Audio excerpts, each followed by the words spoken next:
Pemilihan Bupati dan Wakil Bupati Lebong, serta pemilihan Gubernur dan Wakil Gubernur Provinsi Bengkulu tahun 2020 yang sudah di depan mata.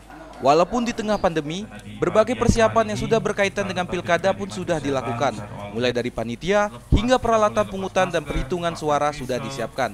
Bawaslu Lebong dalam hal ini turut bersiap-siap dalam hal pengawasan menjelang pilkada besok, yaitu 9 Desember 2020.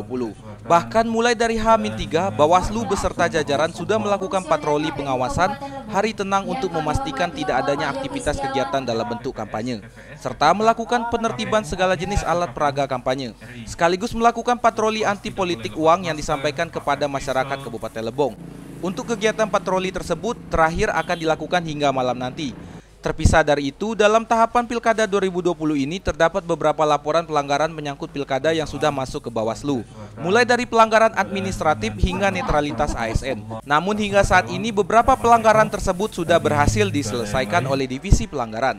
Ya, kepada seluruh petugas kita untuk dapat menjalankan tugas dan menjaga integritas serta netralitas, dan sudah pasti mari kita kawal proses demokrasi ini dapat berjalan. Selain itu, hari ini 8 Desember 2020, pihak Bawaslu membantu pengawas dalam hal pendistribusian logistik dimulai dari KPU ke PPK, lalu ke tingkat PPS dan KPPS. Begitupun pada hari H pelaksanaan Pilkada. Bawaslu beserta jajaran terutama pengawas TPS yang sudah dibentuk di 222 TPS sudah siap melakukan pengawas untuk mensukseskan jalannya Pilkada 2020.